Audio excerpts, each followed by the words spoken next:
Oke, ketemu lagi di kuliah Hidrooceanografi 1. Kali ini kita akan ngebahas tentang batimetri atau profil muka dasar laut. Ini hal yang penting banget nanti dalam engineering. Kenapa? Karena yang bisa dibilang kan nanti struktur kita itu ada di bertumbuhnya pada dasar laut. Jadi kita harus tahu tuh profilnya seperti apa.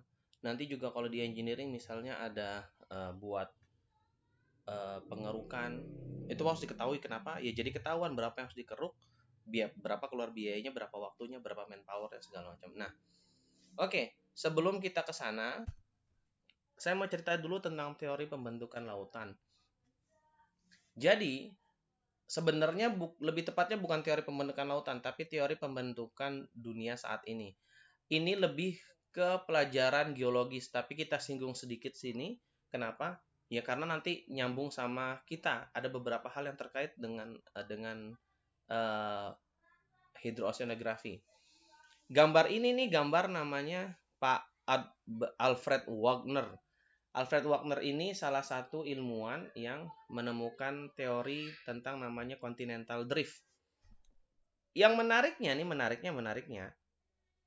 uh, dia 1910 itu, sebelum dia menerbitkan buku ini, aslinya si Pak Wagner ini adalah dia itu meteorologis. Kerjaannya dia tuh utamanya adalah mengamati bagaimana fenomena iklim dan udara di atmosfer.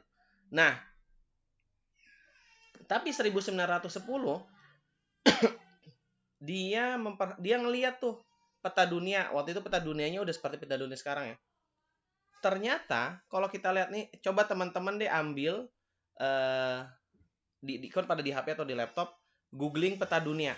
Coba teman-teman lihat, sama nih 1910 si Pak Alfred Wagner ini lihat bahwa kalau kita lihat peta pantai, semenanjung pantai di timurnya Amerika Selatan tuh Brazil, terus apa nih? Brazil, Venezuela, Uruguay, itu tahan dulu lihat ya. Terus kalau kita bandingin dengan peta Afrika, Nigeria, apa ini?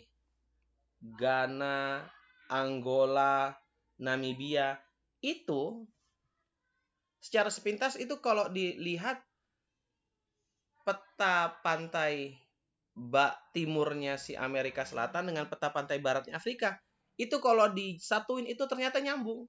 Pas banget posisinya. Nah, dia mikir, kenapa ini kayak gini ya? Yang waktu itu mikir ngelihat fenomena ini itu nggak cuma si Alfred Wagner, banyak ada Humboldt segala macam, tapi dia yang paling bisa memberikan bukti-buktinya. Nah, jadi dia mengeluarkan sebuah hipotesa bahwa teori bahwa 300 juta tahun yang lalu itu seluruh benua, 6 benua sekarang ini itu bergabung dalam satu benua yang super besar. Disebutnya Pangea. Ini dari bahasa Yunani, artinya kalau bahasa Inggris adalah whole earth, atau ini terjemahannya saya bilang keseluruhan bumi. Dan benua-benua yang ada sekarang ini merupakan proses pergeseran dari benua tersebut. Ada lempeng-lempeng besar yang bergeser yang disebut continental drift. Nah, si Wagner ini dia memberikan gambaran bahwa bumi itu, termasuk salah satu teorinya ya, bahwa bumi itu sebenarnya dia adalah lempengan-lempengan padat yang tebal yang mengapung pada astenosfer yang lebih lunak dan cair. Terus lempengan-lempengan pada litosfer ini menutup permukaan bumi. Lempengan-lempengan besar disebut tectonic plate atau lempengan tektonik. Saya ngelihat nih, teman-teman masih mikir, Pak, astenosfer sama litosfer itu apa ya? Oke, kita lanjut ke slide berikutnya. Tapi menariknya tentang Wagner ini, ntar kita lanjut ke tentang Wagner ya, tentang teori continental drift ini. Jadi bisa dibilang struktur lapisan bumi itu kurang lebih gambarnya seperti ini. Jadi dia ada beberapa bagian. Teman-teman lihat gambar ini, di slide berikutnya saya jelaskan. Nah, Bisa dibilang bumi kita itu terdiri dari beberapa lapisan. Pertama ada lapisan atmosfer.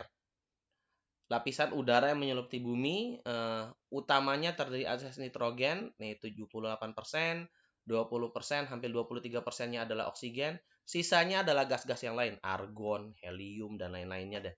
Nah, atmosfer ini penting ya tadi karena dia menyaring sinar ultraviolet. Kalau kena kita bisa kena bahaya banget kalau secara langsung. Mungkin juga radiasi sinar matahari yang lain, benda-benda langit yang masuk ke bumi, dan lainnya deh.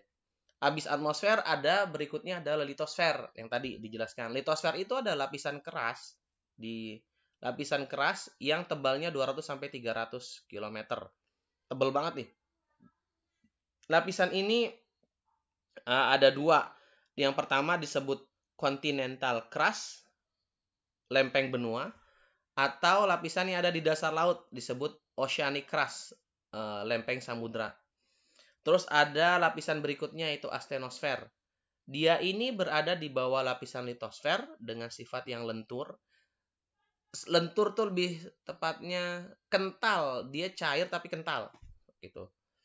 Kenapa? Karena dia terbentuk dari batuan terus meleleh karena panas, kayak lava tapi bukan lava. Kedalaman lapisan terbawah astenosfer ini kedalamannya bisa sampai 350 km di bawah permukaan bumi. Habis itu ada lagi lapisan mesosfer dan central core.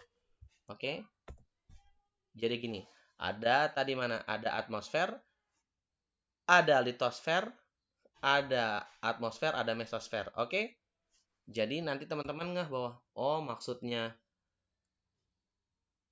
ada lempengan yang mengapung pada astenosfer, dia terdapat pada lempengan litosfernya, jadi udah ngerti. Oke ya. Kita lihat. Ini salah satu teori tentang Pangea itu sebesar apa sih, ini namanya Pangea nih. Salah satu bukan super benua besar sekali. Nah, seperti yang saya bilang, Alfred Wenger bukan yang pertama mengembangkan teori continental drift ini, tapi dia yang pertama menunjukkan bukti-bukti yang ekstensif. Menariknya, tadi Wenger sendiri itu seperti saya bilang, dia itu aslinya adalah meteorologis, tukang mengamati iklim udara pada atmosfer. Jadi ketika dia mengemukakan teori ini, para geologis, orang-orang yang bilang, kamu siapa? Nggak punya bidang di bidang ini. Tapi ternyata dengan buktinya, dengan kaidah ilmiah yang punya, dia bisa meyakinkan. Bahkan ada satu catatan yang bilang bahwa pada ketika dia menguat teori ini, bahkan orang-orang cenderung menghina.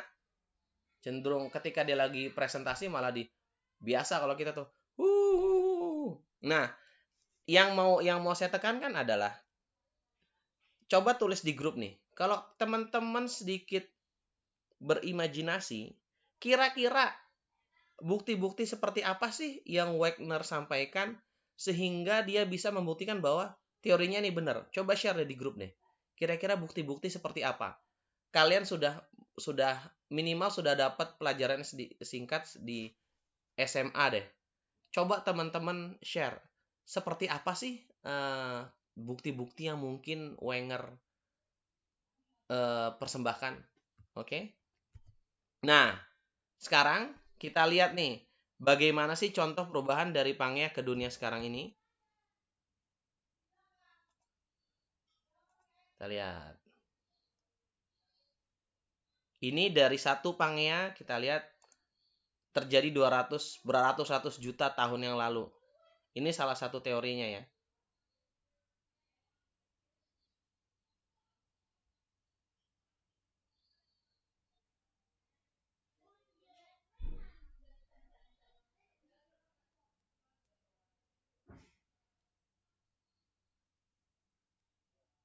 Oke, dan terbentuklah dunia seperti sekarang ini. Ini apa namanya?